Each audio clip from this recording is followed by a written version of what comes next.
One of the major factors that determines the efficiency of a heating, cooling, and ventilating system in a home is its design. And joining me is Michael Stevenson from MJB Heating and Air. You've been in this business a long time. You've seen a lot. In your mind, what is the most important factors in terms of the design to make these systems as energy efficient as we want them to be? Well, that really gets into planning. You need to get in early. You need to meet with the builder, the framer, the structural engineer, the truss company to make sure we've made accommodations for the heating and air conditioning system. A lot of pre-planning up front so the guy in the field isn't making decisions about how that ductwork goes into the home and trying to find a space to put too much duct and too little space. That's right.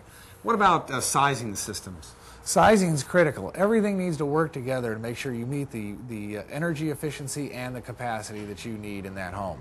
So you use ACCA manuals? That's right. We adhere to ACCA methodology, and that's the Air Conditioning Contractors of America. And what we'll do first is a manual J room-by-room load calculation. And what that'll tell me is what the load is in each individual room. Then we'll complete a manual S equipment selection calculation. And what we'll do there is make sure that the condenser, the indoor coil, the furnace all work together to meet the target load of the home. It's important that those coils be matched, and you can use the manuals to figure that out. Absolutely. Again, it's real critical that everything's working together to meet that peak efficiency. What about duct design? Duct design is a real big part of that too. If your duct design is too small, your static pressure is going to go up. You're not going to get the capacity or the efficiency. And what we'll do there is an ACCA manual D load calculation or duct sizing calculation. And what we'll use is the worst case supply run, the worst case return run, and we'll come up with a friction rate that we'll base all the duct sizing on.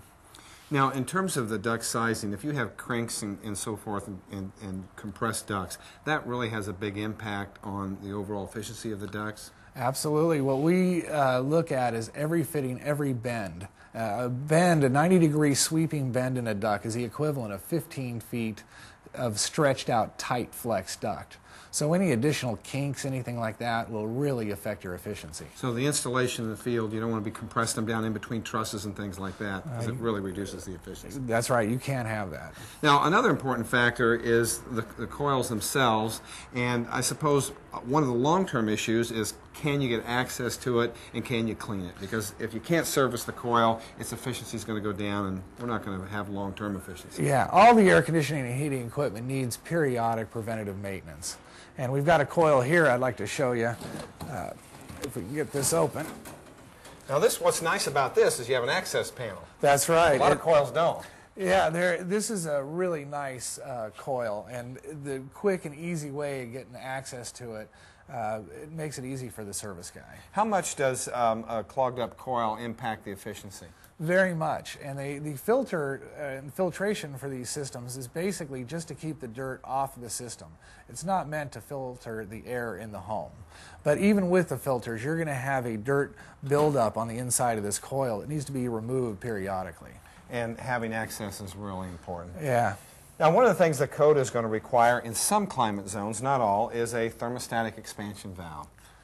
What do you think about these? I think they're great. What this does is this is a probe here, and this has a little bit of a refrigerant. This is mounted to the suction line, and it monitors the temperature of the suction line, and it adjusts the refrigerant charge accordingly. And that way it meters the right amount of refrigerant into the unit, right? So it's going to be more efficient? That's right. It changes with the climate outside and the load, and it makes the system very efficient. Any other thoughts you have on making these systems efficient? Just adhering to all the ACCA standards.